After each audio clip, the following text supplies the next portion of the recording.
of April the 29th brought us to an anchor in very thick rainy weather, about 8 miles within the entrance of the southern shore of the supposed Straits of De Fuca. The following morning, a gentle breeze sprang up from the northwest, which presented to our view this renowned inlet. Captain Vancouver came to the Pacific Northwest coast in 1792 to complete the last in a series of European expeditions. Why were the Europeans undertaking these journeys? To understand that, we need to wind the clock back 400 years. For centuries, trade with Asia for spices and cloth had gone along the Silk Road. To increase their profits, the Europeans began looking for a sea route.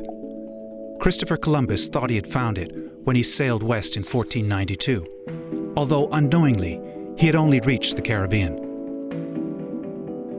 Vasco da Gama did make it to Asia when he sailed east around Africa to reach India in 1498. These explorers were willing to trade with the people they encountered, but took what they wanted by force if necessary.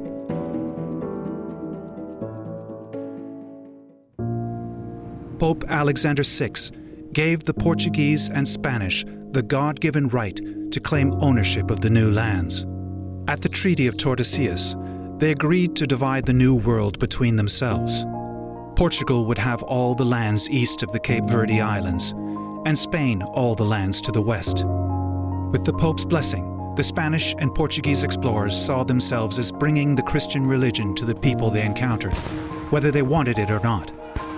In Central and South America, the Spanish conquistadors conspired with rival indigenous groups to overwhelm the Aztec and Incan civilizations. The Spanish plundered gold and silver from these communities, estimated at $11 billion in today's money. The Portuguese and Spanish also established sugar plantations in Brazil and in the Caribbean. They enslaved the indigenous populations to work in these plantations and sold the sugar at a huge profit in Europe. Once the indigenous populations were decimated, they traded with African coastal tribes for enslaved African men, women, and children to provide the labor they needed.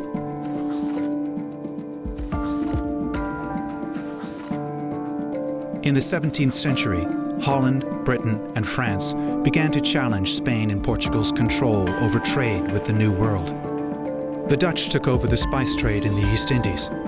The British established plantations and colonies in the Caribbean and along the east coast of North America. In 1670, they established the Hudson's Bay fur trading monopoly. France began trading in India, established plantations in the Caribbean, and the territory of New France with Quebec City at the center. By 1730, the European trading networks had become truly global, concentrating on an Atlantic trading triangle. Enslaved people became the core source of profit for all the European powers. By the 18th century, over 6.5 million Africans had been captured and transported. Life expectancy on the plantations was low. In the sugar plantations of Saint-Domingue, 30,000 enslaved Africans arrived annually. Half of them would die within 3 to 8 years. The European powers fought over each other's colonies in the 7 Years' War, the world's first truly global conflict. France lost Quebec City to the British in 1759 at the Battle of the Plains of Abraham, and consequently gave up its North American territory to Britain and Spain in a peace treaty signed in Paris in 1763.